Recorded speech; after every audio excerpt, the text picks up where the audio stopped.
بسم الله الرحمن الرحيم.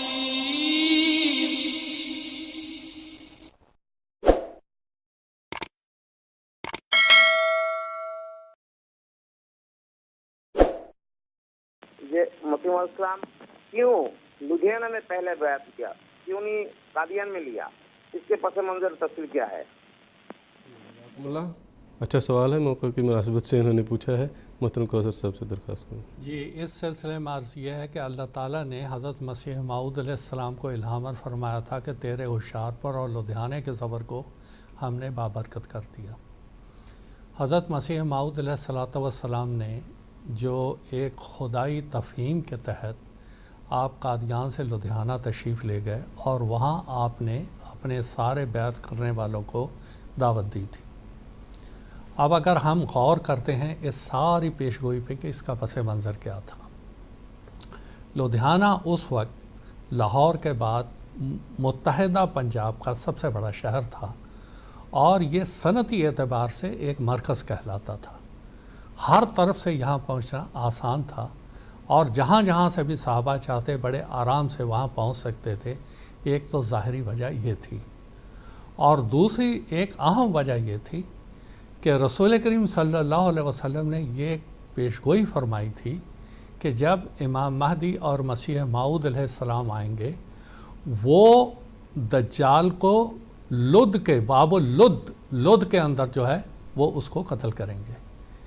یہاں قتل سے مراد کوئی جسمانی قتل نہیں تھا، نہ دجال کوئی جسمانی اور مادی جسم تھا جس کو قتل کیا جائے. یہ ایک عقیدے اور نظریے کا خیال تھا، ایک دھوکے پہ مبنی خیال تھا. ان لوگوں نے عیسیٰ علیہ السلام کو اللہ اور خدا بنایا ہوا تھا اور مسلمانوں نے اس کو آسمان پر بٹھایا ہوا تھا. یہ سب سے بڑا اس وقت کا فتنہ تھا، دجالی فتنہ اس کو کہہ لیں، جو ساری دنیا میں پھیلا ہوا تھا. اور اس کا مرکز جو تھا وہ اس وقت لدھیانہ تھا، اور لدھیانہ ہی اس پنجاب کا وہ پہلا شہر تھا جہاں پر گرجا بنایا گیا. اللہ تعالیٰ نے مسیح موعود علیہ السلام کے ذریعہ 23 مارچ 1889 کو جماعت احمدیہ کی بنیاد رکھ کے یہ ثابت کیا کہ یہی وہ جماعت ہے اور یہی وہ مسیح موعود علیہ السلام ہیں جو کہ آگے ساری دنیا میں قتل دجال کا کام کریں گے. اور یہی وجہ تھی جس کا کہ باب لد، پہلے ہم بچپن میں یہاں سفر کیا کرتے تھے تو وہ جلندھر سے بس جاتی تھی لدھیانہ، تو وہ مخفف میں پکار رہا ہوتا تھا، لدھ جانے والے آ جاؤ، لدھ جانے والے یعنی لدھیانہ جانے والے آ جاؤ. تو مجھے بڑا اچھا لگتا تھا کہ یہ رسول اللہ صلی اللہ علیہ وسلم کی ایک پیشگوئی کو کس طرح سے یہ سادگی کے ساتھ یہ بیان کرتا جا رہا ہے، جبکہ اس کے خواب و خیال میں بھی نہیں کہ ایسی کوئی پیشگوئی ہوگی. ایک تو بات یہ ہوئی. دوسری ایک اہم بات یہ ہے کہ لدھیانہ وہ جگہ ہے جہاں 1890 اور 91 میں حضرت مسیح موعود علیہ السلام نے ایک مارکۃ الآراء کتاب لکھی، اس کا نام ہے ازالہ اوہام. وہ لدھیانہ کا ایک محلہ اقبال گنج ابھی تک وہ ہے. وہاں پہ حضرت مسیح موعود علیہ السلام کا قیام تھا اور بڑی ضخیم کتاب آپ نے لکھی جس میں ہر لحاظ سے عیسیٰ علیہ السلام کی وفات کو ثابت کیا، دجال کی حقیقت کو ثابت کیا، اور یہ بتایا کہ اسلامی نقطہ نظر سے عیسیٰ علیہ السلام ایک نبی تھے اور وہ وفات پا گئے ہیں. نہ تو وہ اللہ ہیں اور نہ ہی وہ آسمان پر اس جسم کے ساتھ زندہ ہیں اور نہ وہ دوبارہ واپس آئیں گے. ہر لحاظ سے آپ نے اس کو مکمل کیا.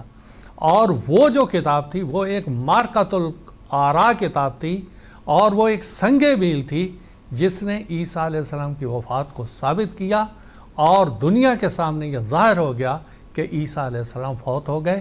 اس لیے بھی لدھیانہ کی ایک اہمیت تھی. اور تیسری بات اس میں یہ تھی کہ الحق لدھیانہ جو مناظرے وہاں پر ہوئے غیر احمدیوں کے ساتھ، محمد حسین بٹالوی صاحب بھی پہنچے اور بھی کہیں پہنچے، یہ بھی ایک فیصلہ کن مناظرے تھے.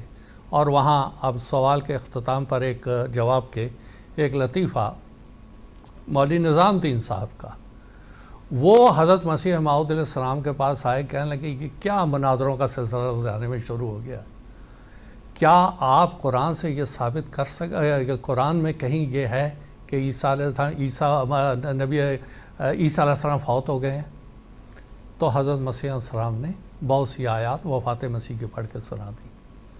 کہنے لگے اگر میں محمد حسین بٹالوی سے آپ کو 30 آیات یا 20 آیات ایسی لا دوں جس سے یہ ثابت ہو عیسیٰ علیہ السلام آسمان پر زندہ ہے تو مان لیں گے؟ حضور نے فرمایا آپ 20-30 تو چھوڑ دیں، ایک ہی آیت لے آئیں۔ وہ گئے جا کے وہاں محمد حسین بٹالوی کے وہ کافی بے تکلف دوست تھے، کہنے لگے چلو جی میں فیصلہ کر آیا ہوں، مرزا صاحب کو ہرا آیا ہوں، اب آئندہ کسی اور مناظرے کی ضرورت نہیں ہے، آپ جلدی سے 5-6 آیتیں لکھ کے قرآن کی دے دیں جس سے یہ ثابت ہے عیسیٰ علیہ السلام آسمان پر زندہ ہے۔ محمد حسین صاحب بٹالوی وہاں بیٹھے ہوئے تھے، اپنی پگڑی اتار کے زمین پہ انہوں نے ماری اور کہنے لگے تو مرزا کو نہیں مجھے ہرا کے آیا، تو نے یہ کیوں نہ کہا کہ میں حدیث سے ثابت کروں گا؟ کہنے لگے حدیث کی کیا ضرورت ہے، قرآن کی آیات دیں آپ۔ کہنے لگے قرآن کی کوئی آیت نہیں۔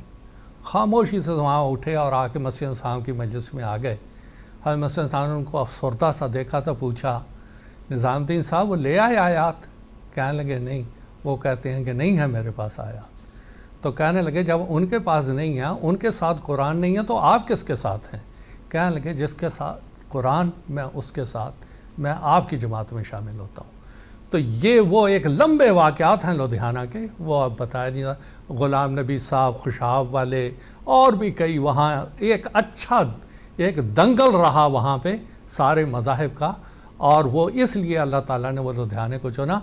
وہ ماحول قادیان میں نہیں بن سکتا تھا، اگر اس ماحول کو دیکھیں سارے کے سارے کو، وہ لدھیانہ ہی ایسا تھا جہاں یہ قتل دجال ہونا تھا، اس لیے اللہ تعالیٰ کی تقدیر آپ کو وہاں لے گئی۔